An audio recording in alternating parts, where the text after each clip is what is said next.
Hello and welcome to this latest edition of the Powder Blue podcast. Still no baseball.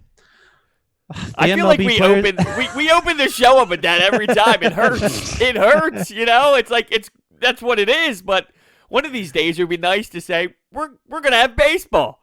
Can that be the and, new and, intro, Frank? Just welcome to the Powder Blue podcast. There's still no baseball. I'm Frank Klose, and this is Geoff Mosher and Hunter Brody. how about? And as we were just saying, that someday we're going to record this and at 10 o'clock on a Tuesday, which seems to be our time at the moment. And then by 6 p.m. when this airs on 97.3 ESPN, there will be a deal. You know that's going to happen one Tuesday, right? Always, of course. But yes, my name is Frank Klose. This is Geoff Mosher and Hunter Brody with me, talking baseball as usual, or as been the case the last couple of weeks, talking about a potential return of baseball and little troubling. Would you say it's troubling, guys? The latest news we have. So Major League Baseball unleashed their latest counter proposal, and it has not gone over so well, to say the least. Is that fair to say, Jeff? I mean, look, if you've listened to all of us for the last 2 or 3 weeks, nothing that has happened has been unexpected. We have well documented the adversarial relationship between the owners and the players that goes back a long, long time, and the mistrust and the as I think I said last time, it doesn't matter how perfect the document can be. On principle, both sides are going to disagree with it because they can't stand each other. So I expected this. I'm really not surprised that we're at this kind of, if you want to call it an impasse, or we've reached this point of, heightened acrimony between both sides. I mean, this is basically part and parcel of any discussion that ever takes place in a collective bargaining agreement between the owners and players. Well, there is a positive. There's going to be baseball. I mean, there is going to be baseball. It just depends on what terms. It's going to be a baseball season where they're going to still be going head-to-head with each other, but there's a product on the field. But the positive thing is there's going to be baseball. Well, this is where Hunter and I are probably going to fight, and maybe Frank, you'll have to kind of intervene and play referee, or just take a side. Well, I would just say, Frank, you should just take a side, one or the other, and then whoever side you take wins because you're the odd man out. I've always believed, and I say this as baseball is my first love. It's still my favorite sport. It's the sport I've watched baseball since I was 4 years old. I love it more than any sport. So this comes from the heart here. I believe baseball is different than other sports. It is a marathon type of season. And listen, I already expected it was going to be a shorter season. We all already know that. But a 40-game season to me is not even reflective, especially when there's the opportunity to have a longer season, at least a half type season. 40 games doesn't do it for me. That's basically a month of baseball. That's like spring training. And Hunter, I really believe that if this is what it comes down to, 40 games, and I do believe if it does come down to that, you'll see a lot of players who have that, maybe a little bit of an injury, decide to take that week off. It's not going to be real. And I have made it this far, and I'll probably take the year off from watching baseball. And I say that as the most ardent baseball fan of all the sports. So I just don't believe that 40 games is better than no games. Wait, does that mean you're going to take the season off of this show too? Yeah, look, what are you doing here? He didn't think this through, did he? Ah, damn. All right, let's cut this out. Right? No, I'm just gonna. Whatever you guys say, I'll be like, yeah, you're all wrong. Well, no, it's just I'm with you when it comes to they could have had 80 and they're screwing this up, but I just can't get behind the statement of I'd rather have no baseball than 40 games of baseball because I mean that's just silly to me. I'd rather have 40 games of baseball. I know that there's going to be an asterisk next to it. It's not going to matter the same or whatever, but 40 games of baseball plus playoffs is better than none at all. It is. Let's be clear about what. So just for the listeners' sake, this idea of 40 games. So basically, what's happening is the Players Association and Major League Baseball made a deal back in March that they would play for prorated salaries, and the 40 number is kind of thrown out there because I guess the owners say that if they have to pay full salaries on a prorated basis, then they must have a small number of games to minimize their losses. I guess that's the idea behind it. So basically, sort of that's the default position that if they can't work out something else, they'll just turn on the season with 40 games left, and we will have a very, very minimal season. But let's talk about this latest proposal. There's a bunch of stuff to pull out of this. Okay, so it's not just numbers of games that's going to be an issue with this one, but a couple other things which are kind of new, and then we'll talk about how the Phillies actually could take advantage of this situation in one of our later segments. But it sounds like here's the latest deal. Major League Baseball proposes that there's a 76-game season that will pay players at 75% of their prorated contracts, provided that there is a postseason. If there's no postseason, it'll go to 50% of their prorated salary. So they're now finally starting to make some contingencies that they did not do in March, that if this doesn't work out the way they think it will, then they might have to cancel it. So we'll start with you, Geoff, because you're worried about the 40 games. What about 76?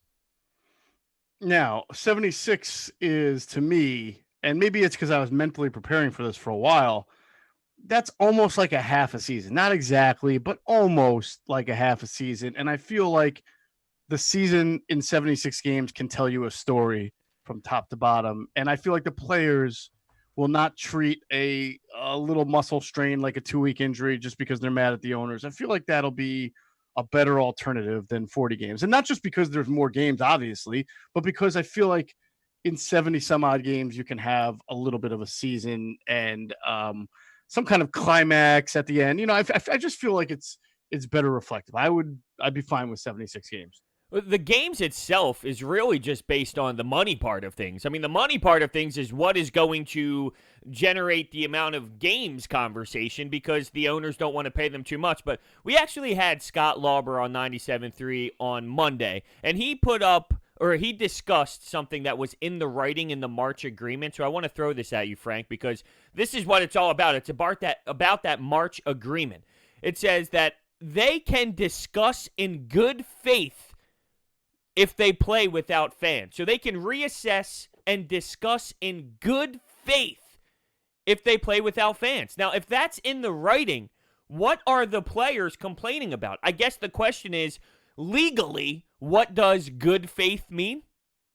Now, does that say that did they specifically say no fans? Because it sounded like before that the if was like if economics warranted. So I guess this is where all of that comes into play and why it's a little messy. Right, because if the general statement about economics is not the same as, we expect it to have fans, but there's not. Which again, I still have trouble understanding that they didn't think that could be the possibility before all this happened. I mean, I get it. This coronavirus stuff is changing by the day. We're learning new stuff all the time, but. I don't know. Is baseball saying, well, it was kind of vague, acceptable enough? What do you think about that, Geoff? Is that fair enough for baseball to say, well, there's this little caveat, and I don't believe, and I'll check with Scott Lauber, but I don't believe it actually directly said without fans, right? I mean, I could be wrong. I thought that they've been planning all sorts of scenarios from the start, and I kind of was under the assumption that when they made the initial agreement back in March, that they were thinking that there probably were not going to be fans, or if there were fans, it was going to be a very limited number. So I have to think that concept was part already of the quote unquote good faith agreement, which, by itself is a very farcical term to describe the kind of talks between owners and players. Yeah, I seem to lean in this situation. Like, normally I am about the players. They should get paid. They should get their money. But in this specific scenario, I seem to lean more in the owner's corner than the players, because I just think these players are so, like, mind screwed up or whatever because they want that March agreement. But the owners, they're the top. I mean, they are the top. They are the ones that can come down with the decision. So if something changes after that March agreement, they have the power to say, you know what? Something changed. And I get that's the reason why the union's in play, but I think they're so stubborn on that March agreement, not realizing what's going on in the world, that they're not budging at all, and they need to budge a bit. They do. First of all, I don't think the players haven't budged. I think in their presentations they've even talked about adding more playoffs, and being able to agree to some of the things that the owners have wanted to do. And secondly, I almost hear from you, and I mean, you can correct me if I'm wrong, Hunter. You almost seem to say it doesn't matter that there was an agreement, the owners and the owners, and they control the sport. And I don't buy that at all. An agreement is ironclad because it's an agreement. And unlike most companies, this is a 50-50 partnership because there is no baseball without the players, just like there's no baseball for the players without the owners. So I don't think one party should have the power over the other. And in fact, if there were to be that case, and I think the NBA has sort of shown that a little bit, the players have more power because they could theoretically maybe start their own league or find different owners who'd be willing to acquiesce to their demands. I mean, that's very long-term thinking and everything like that. But an agreement's an agreement. And the initial agreement was we're going to, agree to a salary cut now for none later. And that was signed. So owners trying to change the rules now and say, well, we're the owners, we can do that. That doesn't sit well with me. Well, then if that's the case, why is there even some sort of, argument at all? I mean, and that's why I say this is a weird spot. This isn't your standard negotiations where you're talking about just like normal baseball and normal time. So I think, if you work for a business outside of sports and the coronavirus hits and you got to reassess your business, I mean, can you go then and say, well, look, coronavirus happened. What we signed in March, that's not going to fly because a lot of things change. So we are going to have to reassess. I mean, do you have the power to do that in a business outside of sports? That's fair, but do you think a lot has changed about what people thought what kind of impact people thought the coronavirus would have now as opposed to March? Because I felt when they were negotiating in March, they were trying to look long term. They were trying to even analyze what would happen if they couldn't have a season at all, if they couldn't even do what they're proposing to do now. And so at one point, the owners agreed to this, knowing that maybe there would be no opportunity to play baseball. And now there is an opportunity. And they're trying to take more money away. That's almost backwards. It should be like, oh, there is an opportunity. We didn't know definitely that there would be one. So we should pay the players what we agreed to them at a point in which we weren't even sure there was going to be baseball. I will say, though, like back then, when things shut down, we all kind of felt like it was going to be a short-term thing, I still have not been to my faculty office where I teach, I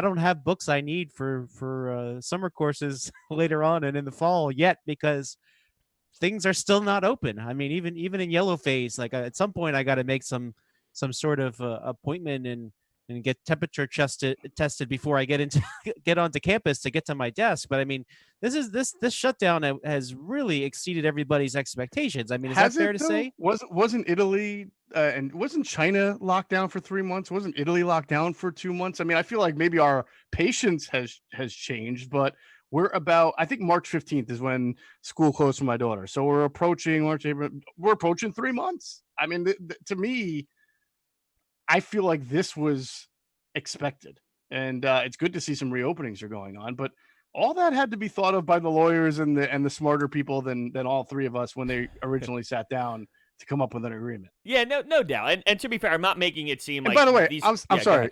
Let me just say one thing that I think is important that I've mentioned in the past, Hunter, is the health risk. I mean, the players are assuming 100% of the health risk here.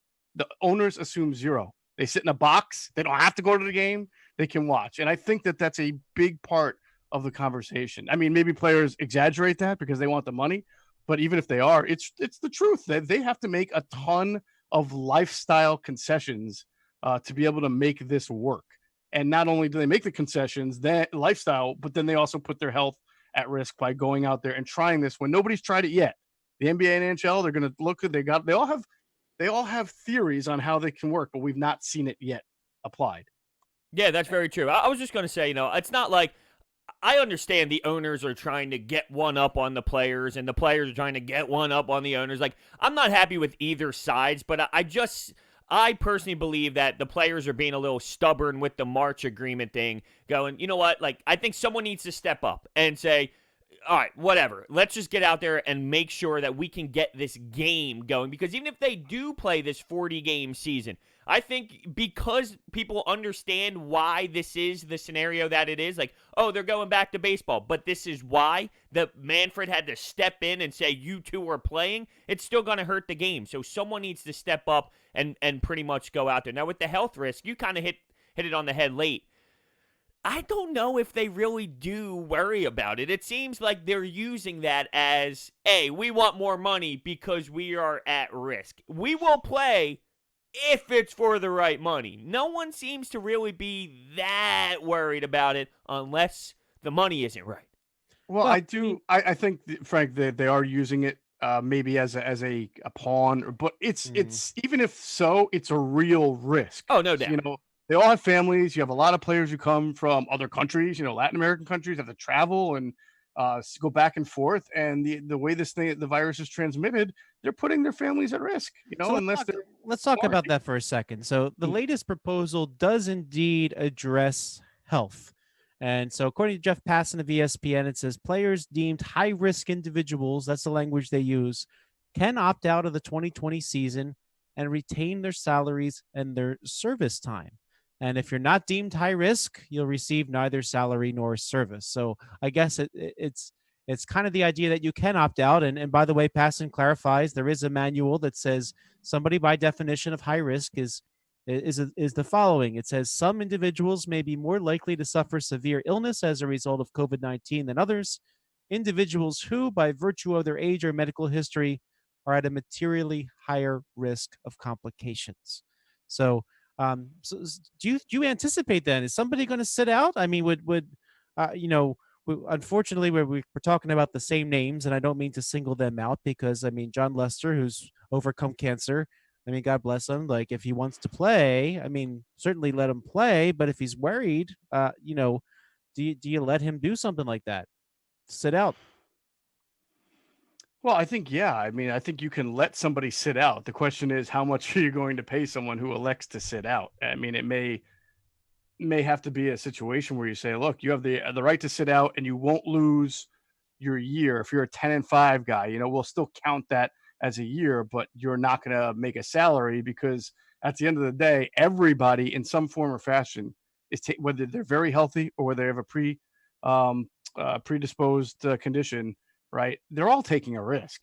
So if you're going to play and take the risk, you deserve to be paid for it as you're supposed to. If you're going to sit out and say, I don't want to take that risk, I think that decision should be respected, but I don't know that you should be able to get your salary as someone who is playing and taking the risk. Yeah, I would have to agree. Now, I will find it interesting to see what type of players do sit out because, you know, these lower players who don't get paid as much, say they make $1 million a year. Well, if they sit out, what's going to happen next year if somebody else plays in his spot and ends up doing well? I mean, you're almost potentially giving somebody else an opportunity to take your job down the road. So I just am curious how people approach this. Yeah, it's a very interesting question, too, for the teams. Like, you set up your team to compete. I mean, the Chicago Cubs without John Lester are not the same team as if they had. I mean, there are ramifications here that are really kind of tough to overcome. I mean, some teams might just have to be without some of their good players. I mean, it's scary to think about. Well, the same thing can happen. I mean, think about this with the NBA, though. Imagine being in the Eastern Conference Finals and 5 people on one team test positive, and you're in the Eastern Conference Finals. What do you do? Now you got to, let's just say it's the Sixers, and now you just got your bench starting the game. I mean, that can happen in all these sports, which is kind of crazy to think about. Well, that's the great unknown part of this. And, you know, maybe that's what the owners are trying to say, that there are so many risks that they could have a really diminished product and they want to be insured against themselves. But again, there's risk. There's either health risk or product risk. Risk is risk. And certainly the owners seem to be taking the perspective that this represents a financial risk. And it's a shame. It's a shame to reduce players and people to financial risk. But I mean, I suppose that kind of happens throughout the league. Now, last week we were talking about, teams not paying their minor leaguers. I think everybody at this point has been shamed into paying their minor leaguers. The guilt trip really worked. Which is good even the Athletics, thing. Even the cheapest team that are alive felt guilty enough to pay minor leaguers. Well, when everyone does and you're the only team, what do? You sit there and go, nope, we're not doing it. We're not doing it. Well, for the longest time, they were the only team to not spend more than 6 nickels on a player. So, I mean, I was surprised that they were finally and Pittsburgh. Yeah, right. Yeah, so the teams without money, they're you got to wonder how that affects even this. I mean, now teams can argue that they have even less money than they were supposed to have because they have to pay their minor leaguers, whereas they were trying to get out of that. And well, I am happy for the minor leaguers that they are going to have the opportunity to earn an income, and as modest as it is, they're going to have that opportunity. So so at least that is taken care of for right now. But just to quickly break something down before we get to our first break. So when you look at the total dollars, all right, this actually is baseball moving forward a little bit.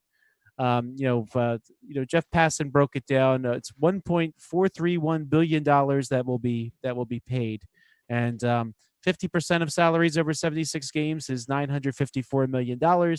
Payment to players if there's a postseason, $393 million.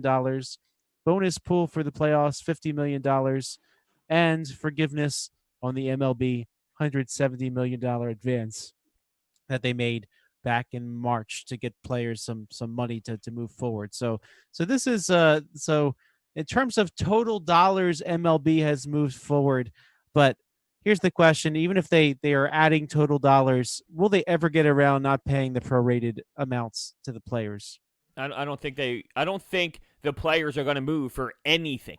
They want that. They are set on that, and that's why I think you are just going to get the season that Manfred came down with, where it's going to be that 40, 50-game season, and that's where it's probably going to go. And it's in the owner's favor, I guess. Like, what do they have to do at this point other than sit back and – if they're okay with that 40 to 50-game season as owners, they really don't have to do anything. The ball's in the court of the players if they're not going to like it, right? So, Well, that's the bluff. That's the big bluff. Is it really – do you really believe that the owners stand to make more money in a 40-game season than a 76-game season because they're going to lose money per game, which is what they're saying? I have a real tough time believing that. I don't know for sure.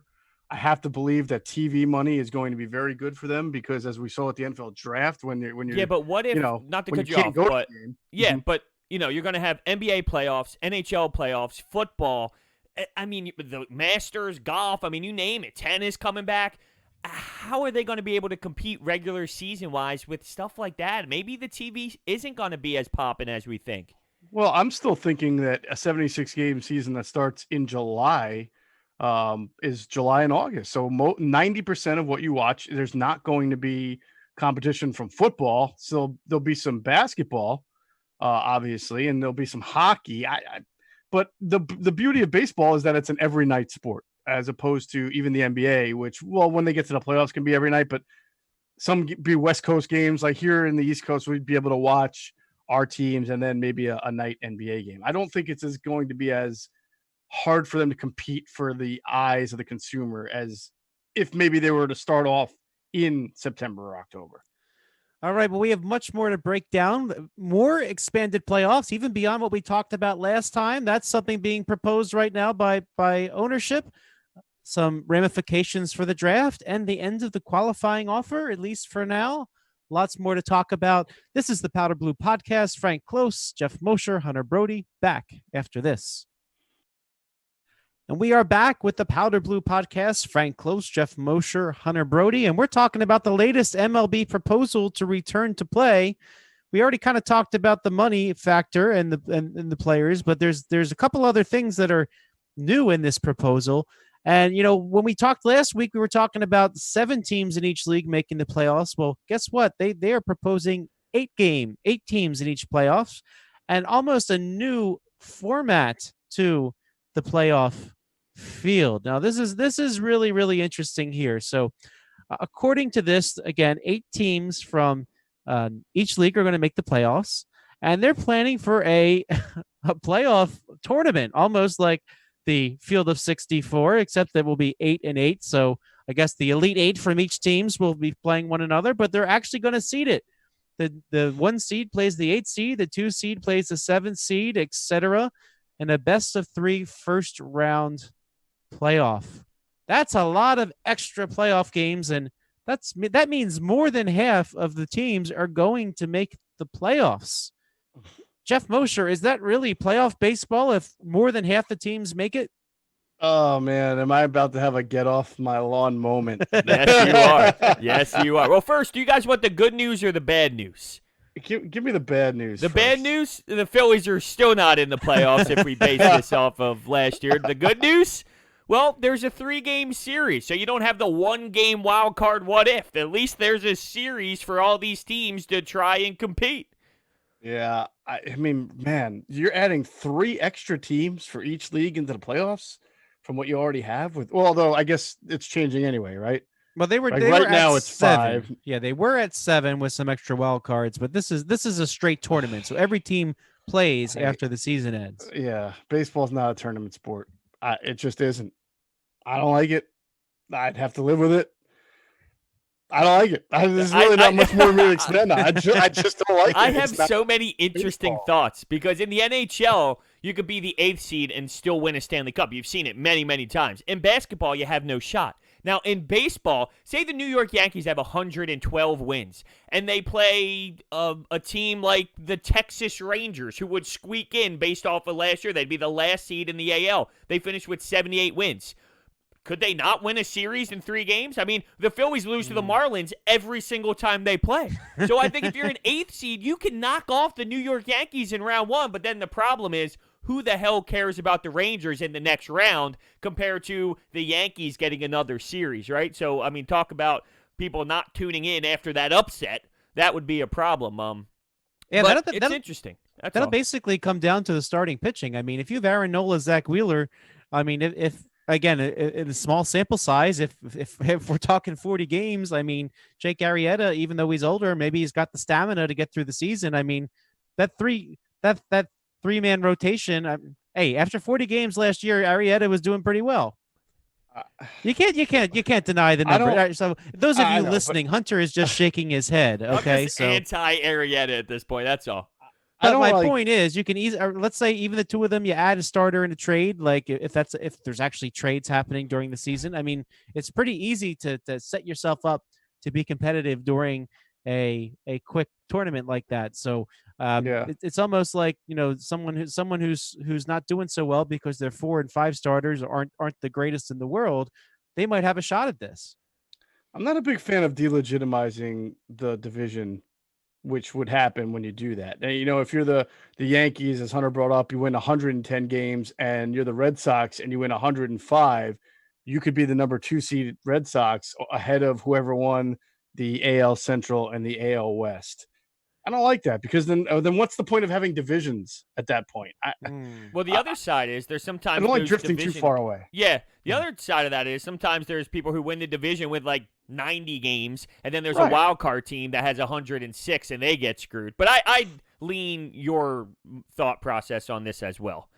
Yeah, I mean, I don't want to get to the point in which baseball and the structure as we once knew it is totally gone. I don't think it's necessary to make that change. You know, I don't know that it opens up a whole lot more enthusiasm for the sport. Baseball is a marathon sport. I've probably said that 10 times already in this podcast. And the idea of playing a 3-game series against anybody in a 1-8 where we've seen in baseball playoffs, sometimes guys just catch lightning in a bottle and get on fire and can power a series. And to lose in the first round because that happened, because you only played 3 games instead of 5 or 7, when baseball is a much more 5 or 7 type game sport where the true colors and your true talent is manifested. I don't like the gimmicky nature of it at all. Well, it's about the money, right? I mean, I guess the idea behind this is you can actually make up for some of the lost revenue and help you have a season. Yeah, and speaking of money, when you look at the teams that would have made it based off of last year, we have the New York Mets, so factor in the New York market. You have the Chicago Cubs, factor in the Chicago market. Cleveland Indians, I mean, look, they have a very passionate fan base, and the fact that they didn't even make the playoffs last year with 93 wins, imagine if that happened here, we'd be going crazy. And then the Boston Red Sox as well. So, I mean, you're talking about 4 huge baseball markets that are now sneaking into the postseason, and you're getting that type of revenue. So there's a difference between talking about this as an alternative to this year with the lost coronavirus, right? And then as a permanent moving forward idea for baseball. If it has to be done this year, much like everything else I've said, I will watch. I'll just watch with spite. You better. We need to record this the show. I know, right? Of course, I have to. It's been 30 minutes. He's already flip-flopped into watching. I knew. Well, I realized I still want to be part of this podcast. So but I mean, my fear is that this would like percolate in the minds of owners. Hey, look at all those markets that Hunter just mentioned that we've got watching baseball. Let's try to implement this long term. And I would not want to see that. Yeah, even Philadelphia, like I think that the Phillies would have a real shot next year. I mean, I know they didn't add the second starting pitcher we thought that they were going to do, but I mean, if you look at the Phillies roster, if you're talking a shortened season with Aaron Nola and Zach Wheeler, and hey, maybe Spencer Howard is the one who catches lightning in the bottle. I mean, that's enough to make everybody in that scenario has a real shot. You got 16 teams making it, but then you got 4 or 5 teams that thought they were going to make it and didn't, fell a game or two short. That's like 80% of the league at that point. Well, maybe that's good. Maybe it's good that you have everybody thinking they have a shot. I mean, that and maybe you have some more competitive baseball. I mean, if it's only going to be a small sample size, it's nice to have everybody think they have a shot. I mean, let's face it, how far behind is how many games will be the swing in a 40-game season? Or even a 76-game season from first place to last place. Like, you might be 5 games out of first place. Yeah, I mean, that's not much more than that, right? So, I mean, everybody's going to feel like they're in it. I mean, even we've seen it all the time. Like, you're basically saying now that a 500 team is going to make the playoffs. Now, if you're even the Miami Marlins and maybe you're 6 games under 500, you can win 4 in a row, and then all of a sudden you're relevant again. So, I at least if we know all they have to do is play the Phillies. Yep. Well, I actually heard a pretty interesting conversation about this. If this is the scenario that's played out where it's the shortened season, if the Marlins win the World Series, most people are thinking, oh, they only won because of the shortened season, right? But if the Yankees win the World Series, is it, well, I mean, the Yankees won. They would have probably won anyway. Like, how is it viewed then if a team who normally has 100-plus wins, who normally goes deep into the playoffs, how is it viewed then compared to if a team that normally has no chance in hell winning actually wins it? I feel like it's totally looked at in a different way. Yeah, I would probably agree with you on that. I think just people will just form their own opinions, and valid or invalid, they're going to have their own opinions. Yeah, the Yankees will add it to their list, and I can't even stand that list, by the way. Yeah, the World Series that were won in 1862. Yeah, still bring that one up. The 1735. No one cares about those. I can't stand all the Yankee rings list. the Cowboys have, right? That's the constant thing we hear about. The Yankees are even worse, though. Like, don't get me wrong. I can't stand the 90s Cowboys thing, but it was the 90s. These Yankees fans use rings from, like, 1469. It's ridiculous. If your team had 20 rings, you'd be flaunting that shit just like everybody else. No way. Yes, you would. No, you got to edit that. But this has to air on the radio, my bad. What did he do? What's that? You beat that out? Yeah, we'll beat that out. We'll even do it a little beat. Ridiculous. Frank's losing his mind. He's not even drinking at this time of the day. He's cracking up over there. Oh, you're drinking a cold one at 10 a.m.? This is coffee. Okay. Listen, I don't know. 3 o'clock somewhere, Frank. That's okay. Yeah. Listen, every time I see you got a cold IPA in your hand or something. I just figure it doesn't matter that we could do this at 7 a.m. There you go. You got it. Oh, my. Where do we go from here, guys? Yeah, that's great. Well, let's talk about something else, which is one of the other proposed things here, and that is temporarily suspending qualifying offers for players. So, under the old system, well, I say old system, it's only been in for a few years. If a team extends a qualifying offer to a player, aka offering them a 1-year salary, which is I think it's the average of the top 20% in baseball. I can't remember the exact number off the top of my head. I could be right, I could be wrong. But that has been a major inhibitor of teams signing free agents. How many times did we hear last year for the Phillies, oh, we're not in on him because then it'll cost us a draft pick? Well, if they suspend that, a team like the Phillies who has some money, they can go to town and not worry about losing any draft picks. So what are your thoughts about that? So JT Realmuto, then actually this could hurt the Phillies too. If Realmuto is not going to cost a draft pick, maybe more teams will be in on that. That rule is in place for a reason. And the reason was, for a long time, free agency was only favoring the elite spenders of the league, 5 or 6 teams. We can name them all the time. So to get rid of the rule may help certain players get to me, it's like the franchise tag in football. Everybody makes a big deal about it. It affects less than 1% of the entire NFL population of players. So you get rid of this, yeah. Some extra players get paid out the wazoo, but I don't think it has any type of great impact over the course of a league and of a players union. Yeah, I would have to agree. I did think about JT Realmuto, though. There probably will be some squads that have more interest now that this is in play. And I would love to think that they're going to nail him down and keep him here in Philadelphia, but I just don't know. I mean, at this point, there's so much going on that I think maybe that's 5th or 6th on the list of what the Phillies are trying to do right now because they're working their way to get product on the field. But, if they let him hit free agency, and I think we actually did a pod earlier in the offseason about that, and I was fired up because I said, just get the deal done. Why are you beating around the bush? The longer they continue to do that, I really do feel deep down there's a chance they lose him after giving up Sixto Sanchez. Imagine losing JT, still not making the playoffs with 16 teams. It's going to be crazy. Well, but then they signed Mookie Betts. Oh, okay. All right, now we're talking. I will say this.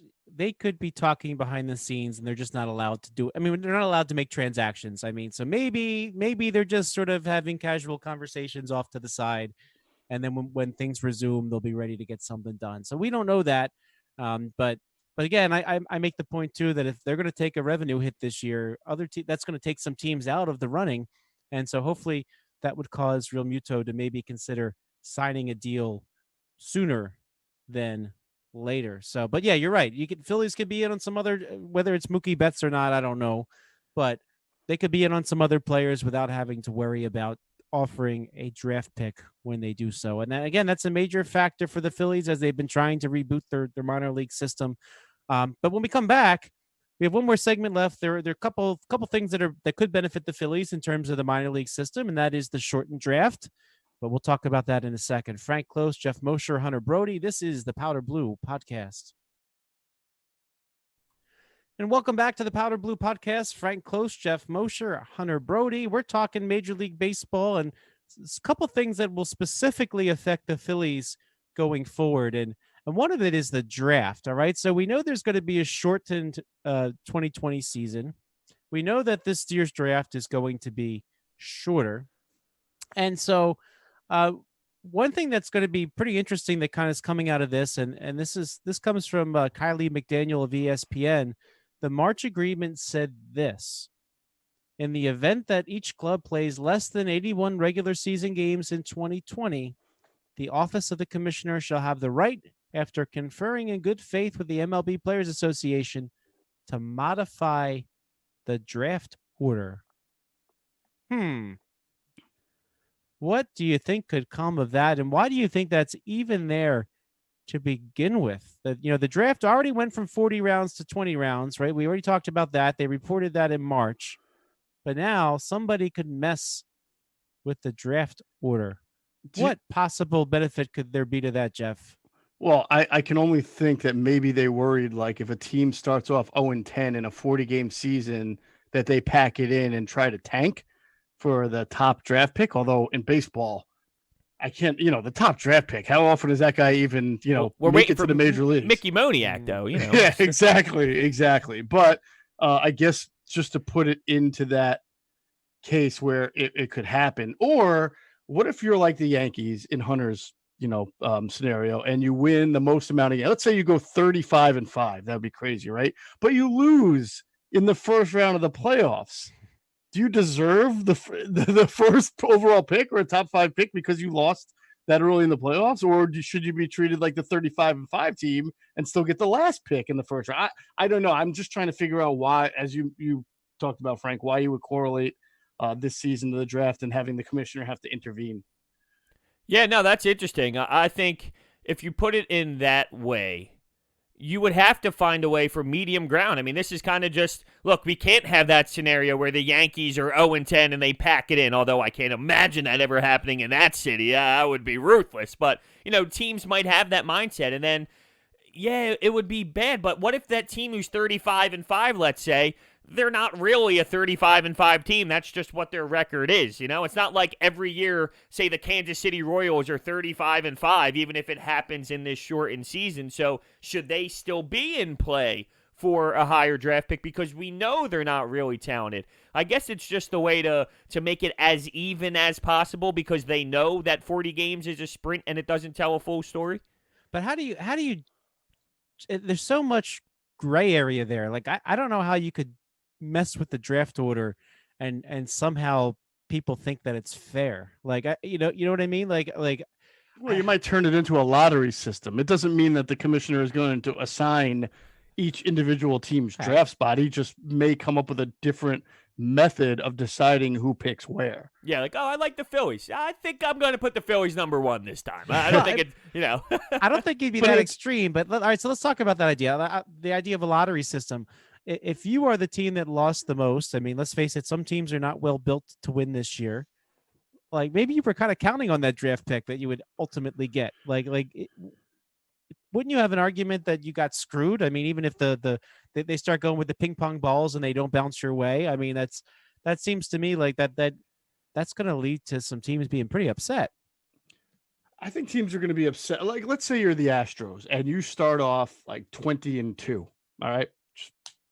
You know, they have a lot of talent, but then somebody gets stricken with the coronavirus and all of a sudden it's spread and 10 guys on the Astros who are starters, you know, all have to sit out.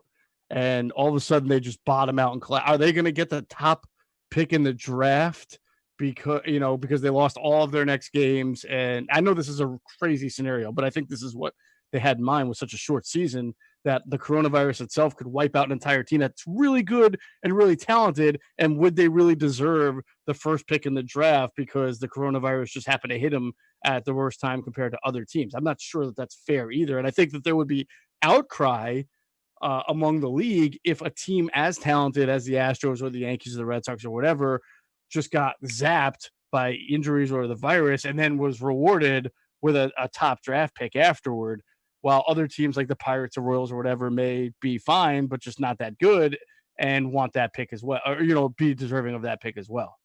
Yeah, it's a really interesting point. I like the way that you put it in perspective of with the coronavirus, because that is something that can totally happen. And now it pretty much comes down to they don't value, just like all of us, don't value what happens in 40 games to tell a story on what a team really is. So with that being said, they can't rely on what happens in these 40 games to determine where you're going to pick, because it might not actually be what the team's identity is. So with that being said, you have to do something different. You can't just go with the standard flow of it. Right. And I would imagine that this case that we're discussing is it's probably not going to be an issue. And I would think that the commissioner probably won't have to step in and intervene. Right. But I like the idea that they're at least thinking ahead to say something crazy may happen that kind of throws off our normal competitive balance. And we just want to have somebody who can kind of restore that balance or make sense of it all and even things out. But couldn't you argue though that like the current system is set up well for the team that might, you know, it's kind of like their recompense if, let's say, a couple guys get the virus and then they can't play, and so the team kind of falls off. So then wouldn't the draft order as it is sort of, in a way, sort of compensate them for the fact that they had bad luck? Yeah, but is the Astros, you know, I don't know if bad luck is a good argument in this scenario, right? I mean, what is the team? The Yankees. If this happened to the Yankees, like the Yankees are a good team no matter what happens in this year because it's so fluky, it's so odd. I don't know if you can say, well, because in this fluky odd year, something went so wrong in the middle of the season that they should get the first pick and then they can build their franchise up even more, you know? The way you look at it is, I think you're looking at it with the teams that are so bad that they are banking on this pick and they're really hoping it, and those are the teams getting screwed. And sadly, there's a possibility they get screwed, but there's also a possibility that they still land the first pick. So, yeah, it's not going to be fair for everyone. There's just no way to make it fair for everyone. But I do like the way that they approach this. It does make sense. All right. Well, there's something, speaking of the draft, there's something we need to talk about. Wednesday, the draft begins. This is the first time ever. I have no idea what the Phillies are going to be doing. I have no idea who they could possibly select. And basically, it's because people didn't play their last year of college ball. They didn't play their last year of high school ball. This is a total crapshoot, I will say, this year. I really have no clue who the Phillies might even be looking at. Why even do this draft? Frank, I got a question for you. Do you, when the draft is on, baseball draft, are you stoked? Do you get like, I can't wait to sit down and watch this draft? Like, do you love it that much? I'm just curious. Be careful how you answer this, Frank. Yeah. We are judging. Yeah. Look, I look to see who the Phillies pick, no doubt. But when the Padres are on the board and they're picking some dude from TCU, I don't give a damn. I don't. Or Buena Vista High School in right. Texas. But like people like Frank, the diehard, I love it, which I'm a diehard baseball guy, but there's a different level of diehard baseball guys. You seem to be the draft guy. That's all. Here's the thing, like beyond the first couple picks, I mean, usually after that, it's still kind of a crapshoot. I mean, like how many of the top or the whole first round, right? Aren't the first couple of picks a crapshoot? What's that? I thought all the picks were a crapshoot, not just because it's the draft, but in baseball, we see all the time. Even the first 10 picks. I mean, how of them actually become good players? Like people get excited about the prospects from the first. I mean, let's say, all right, let's go back a few years. Adam Hazley, 17, right? Mm-hmm. He looks like he's a very decent player. He's by no means probably going to be a superstar. Right? I mean, is that fair to say? He looks like he's going to be a nice, solid major leaguer. Yeah. I mean, that's who you get. I mean, the superstars usually come up out of nowhere. I mean, think about 2009, like where Mike Trout got drafted, right? I mean, like, he got drafted 20th overall. I think it was something. I think I'm in the right range. But, yeah, it was in the 20s, I believe. Yeah, so 24th. Phillies are picking in the middle. So who they get to pick depends on who's there on the board at that point. So I mean, it's really hard to say here. Does that mean you sit in front of that TV with that cold beer, ready to rock and roll MLB Network when the draft comes around? I want to know. I want to know if you have an alarm set on your phone that says MLB draft starts in 15. I'm sure it'll be like last year when they drafted Bryson Stott. I'll be paying attention, but no, I'm not. This is not an event. Okay. I mean, I honestly paid closer attention when they had the first overall pick in 2016, but I knew that wasn't a strong draft to begin with. So it doesn't get you that same level of excitement like in football or the NBA where they're going to make an instant impact on your team. It just doesn't happen in baseball. But yeah, there is a draft this week. Yeah, good answer. Good answer. We won't have to publicly flog you. Good answer. Good answer. But there is a draft this week, and I looked at a couple mock drafts, but there's one name that's thrown there as a high school pitcher named Nick Bitsko, but they didn't get to watch him pitch this year, so this one's gonna be a real wild card. It's you have to go by your scouting from last year. Like, who did you think was going to be talented in the following year? And then taking high school players, there's so much more time involved in developing them. You don't feel the impact anytime soon. So this is a very interesting draft in that we don't know what's going to happen. Now, beyond that, there's a new rule this year with the shortened draft. You can sign an undrafted free agent for $20,000. A team like the Phillies, here's their chance to really clean up, right? So we all know the Oakland Athletics don't have the money to pay their minor leaguers, or so they claim. I assume they're not going to be signing many minor league undrafted free agents. This is an opportunity for the Phillies. What do you think? Yeah, but I mean, if we already talk about the idea of drafted players not, being a very low percentage, what are the odds that you're going to really hit a home run on an undrafted free agent? I mean, it's cool. You're right. They can capitalize there, but that's not going to make me run to the old websites to find out which undrafted free agents the Phillies are signing. Hey, if you want to spend $200,000, grab 10 guys just to see what happens. I mean, the Phillies can afford to take that risk, right? Well, one more thing I want to say before we close out. One piece of news, which is unfortunate. Sir Anthony Dominguez was finally allowed back in the country. Yes, because of travel restrictions, thanks to the virus. He was in the Dominican Republic. He's finally going to get his Tommy John surgery now-ish, which means it probably knocks him out for most of next year, too. But this is the time to get it, though. No? I mean, this would be the time to get it. Realistically, it was back then, and they screwed it up. March when it was right. But I'm just saying recommended. Now, you see Chris Archer, he's going through the same thing, and I was kind of thinking, do you see guys maybe doing things now? Because like Mosher was stating, they might pull a hammy, they might do this. Do you think some players might go, you know what, screw it. I'm going to get some type of surgery that I might possibly need now to kind of make a statement?